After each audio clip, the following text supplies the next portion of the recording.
local photographer, Barb Jividen. She and her husband have put together a fantastic book that is going to be on the market in time for Mother's Day. So we'll talk with Barb in just a moment, right after this from Hometown Motors Incorporated. It's mowing season. Skag, Husqvarna, Snapper, Snapper Pro, Simplicity, and more at Hometown Motors Incorporated, 818 Eastern Avenue, Chillicothe. Good to have Barb Jividen with us here today. And Barb, I know we're living in a different time than what we used to. We used to see each other in studio. Now you've got a mobile studio, and I've got the litter loft. Good to have you with us. Thanks, Dan. It's good to be here today. Yep, I'm in my mobile office today. You have a book. Is this your first offering as an author? It is, Dan. I have written and have fully illustrated a total of 4 books, 3 of which are children's books, and then this book that we're discussing today, none of which were published before this one. And it's a devotional book. Now, the book is called Mom in the Dictionary Between Laughter and Noise. There is so much that happens in between those two. I like the title you've selected there. The book is about a busy mom with a full schedule, and she seems to have lost her identity, and she's lost it amid the daily chaos and doldrums. So complete opposites. And her everyday tasks do feel monotonous, and she's beginning to question her purpose. So she goes through this whole book and she's searching for her identity. So page by page by page and color illustration after another, she is going through her daily steps, her daily routine, her everyday life, trying to find her identity. At which point we can probably, the book does have a happy ending. So pretty much we can kind of gather here, it's implied she does find her identity. But the real touching part of the book is where she finds it. And I think that's going to be a surprise in one way, but then not. I think every mom is going to say, yeah, it's there, it's here. So I'm hoping, maybe mom starts out laughing, and by the end, I've been told it's kind of a tearjerker. So anyway, that kind of fits with the title as well. And maybe dad or son or daughter might get a tear as well. I'm hoping so. It pulls at your heartstrings. Yeah, that's a sign of a good book right there. In this being a devotional, it's not a long book. I mean, it's 62 pages, rather easy read. But you've got photography and everything in there. We'll get into that in just a moment. But I want to talk about just the mom side of things because, well, you've got experience there, don't you? I do. So we now have 3 girls. So we are kind of recent. Not that I have a newborn, but we have an addition to our family, a 3rd daughter. We took her in when my brother passed away last year. So we have 3 daughters now, and I'm a grandmother now. And so my grandchildren range from age 19 to a year and a half. So I have some experience in this department. And there's a lot of laughter in between there too. I know as being a parent, and I only had just the one son, but now we've got 3 granddaughters, and there's a lot of fun times in between there. And when you start journaling that stuff, it makes for a nice story to share. It really does. There's just so much. And, I like the technology that we have today. And I'm always recording things of the kids and the grandkids on my iPhone, and just enjoy just playing it back, and some of the silly little things that we see and we laugh at. And I just think I think it's a good time to be a mom. There's a lot of moms who struggle every day just because they're under so many pressures, and good golly, having the kids around the house all the time now with the I know. the home order and the whole deal.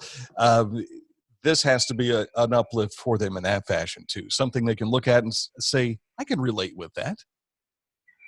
that's really what we hope the short story does. So most of the 62 pages, as you mentioned, does deal with a lot of photography, but rather than it being like a serious devotional where mom's going to sit and read and meditate, it truly is such a light read, and is so heavily illustrated that we're hoping she chuckles and smiles all the way through it. And so, but with the illustrations, I think it's something that even if she read to her, younger kids, maybe a little bit above, after pre-K, but I think that age range is going to love the book. I really do.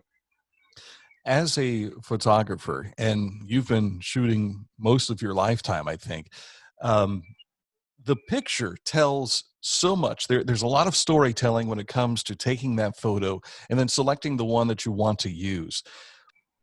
Was it more difficult to actually put words to paper than to put what you've done normally with a photo? Um, well, I don't even really know how to answer that. This kind of came about for me. This one, I come from a large family, so we have 5 kids in my family, and and all my siblings have kids. But really, for the inspiration of the book, I looked at my sister, and she had 3 kids, and they were all about the same age, and they were involved in sports and choir and just every activity that you could, dance and swimming and all these activities. And I just watched her handle all of it. And at the time, I just, had, of course we just started with one, but I had one daughter at the time. And I just looked at her and I thought, you know what? And I just started taking notes, and it just kind of scripted itself. And so we've involved a lot of my family in the book. As I said, my sister's the inspiration. The photographs are actually, we use my first cousin and her family as the model family for the book. Oh, that's sweet. And of course, they'll want royalties too, won't they? Keep it in the family, right? Keep it in the family. And Jerry has really done a great job putting these photos together. Talk about the illustrations that you're using in this, because through you're basically doing photojournalism in this respect.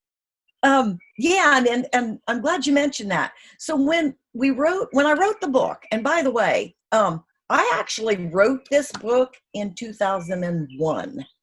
Yeah, you heard that right. I wrote the book 19 years ago.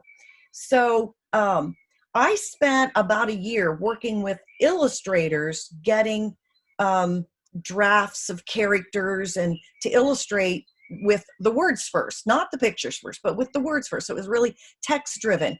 Well, we couldn't come up with anything that we thought really met our vision for the book. And Jerry's been just a key player in this the whole time. And he said, well, why don't we just photograph it?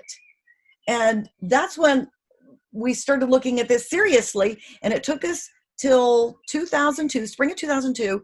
And we connected with my first cousin, and she lives in a big house in Georgetown, Kentucky, and 3 little kids. And they were involved in everything, a very active family. She's a stay-at-home mom. And we started photographing it. And then we realized, well, what are we going to do with these photographs? It still has to be designed and laid out. And we probably talked to maybe 1 or 2 publishers back in the day and couldn't find anybody to carry out our vision. And I think from a profitability standpoint, the publishers thought fewer pictures would be better on the book, making the book have a higher profit margin without putting all these 4-color images in it. So really, we didn't like any of the options we had. We put it in a drawer, Dan, and left it, and really just forgot about it, I hate to say. And then we've been busy, and I've worked with Over the Back Fence and was managing editor there, and I probably have about 10 years working with the magazine. Still never thought about the book until the COVID-19 outbreak, and everybody is at home, and we're remodeling the house and going through rooms, and I open a drawer and there's the manuscript and all the images. And I thought, you know what? I didn't really have the skill set 19 years ago to be the designer, but I think I could do this. And then, so I did the design and layout, the graphic design and layout. So that's how this came to be. And that's a great story. And that's a story in its own right, just how to make this all happen. But when we look back on that, timing is everything too. Had you not gained that experience over 19 years, Yeah. and with the technology we have today, I got to think it might be a little more simple to make it happen today than it used to. Yeah. And I'm sure you're right. I'm just from, yeah, I'm sure you're right. And probably it just sitting in that drawer, probably, and as I said, it's a devotional book of sorts. So I have to believe this is all in God's timing. I really do. And I think now with, the stay-at-home orders and the global pandemic, I believe that the time that people have been spending with their children, their grandchildren, and their families, I think everybody is more centered on family right now. And now our moms have become educators, and our kitchens have become cafeterias. And as I said, one of my rooms had become a daycare. We've got college classes in the living room.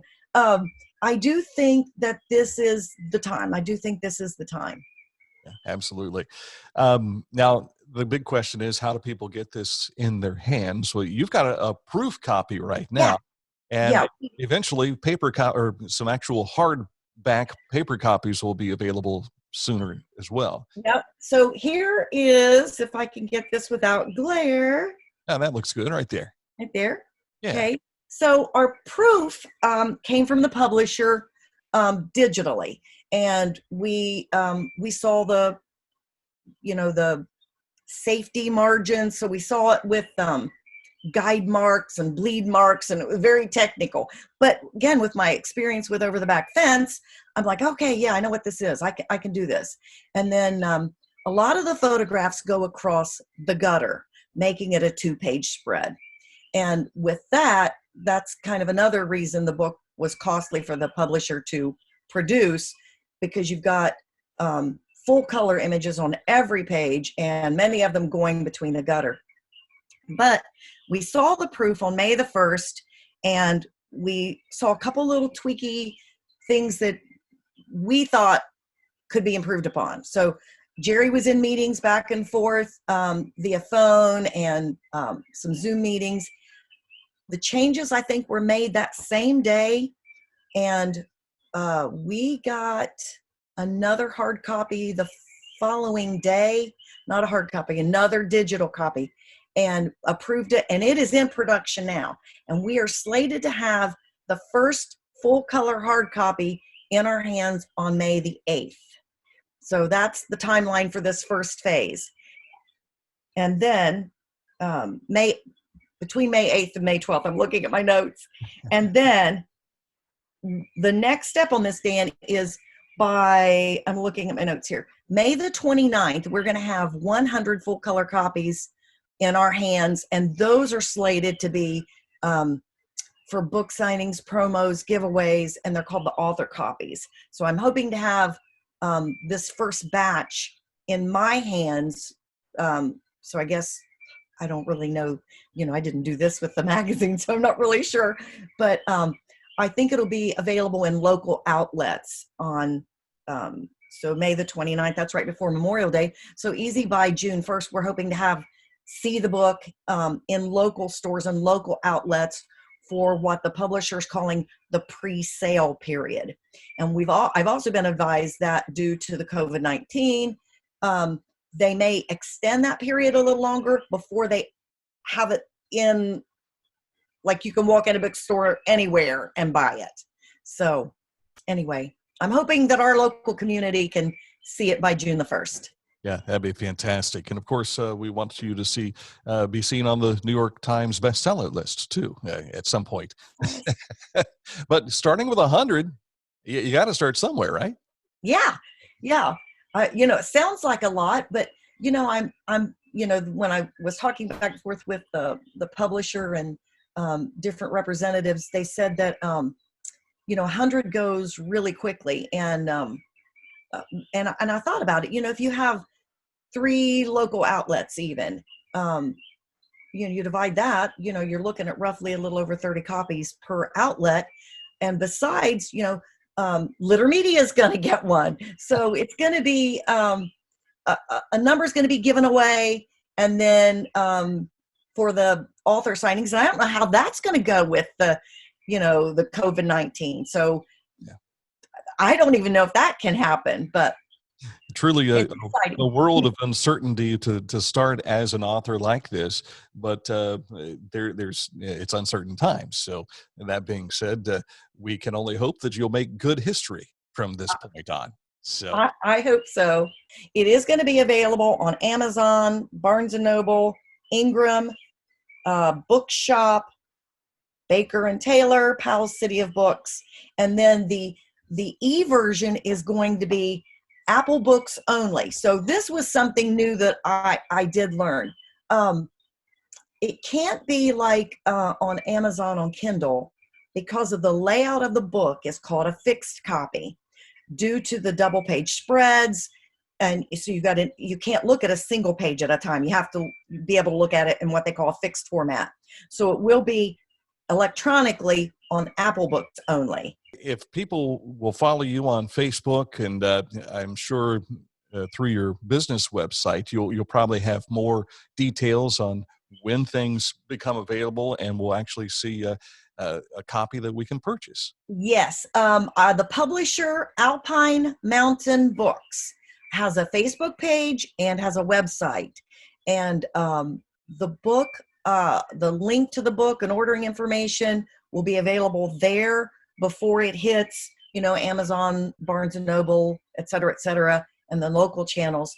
So I think what the publisher is doing is putting together like a mailing list. So for folks who want to make sure they're the first to see the book, hear the book, and be able to purchase the book, they can go to Alpine Mountain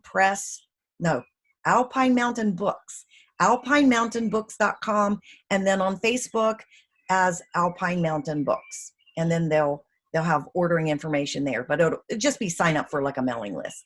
Fantastic. The book is entitled Mom in the Dictionary Between Laughter and Noise, where a whole lot of stuff happens.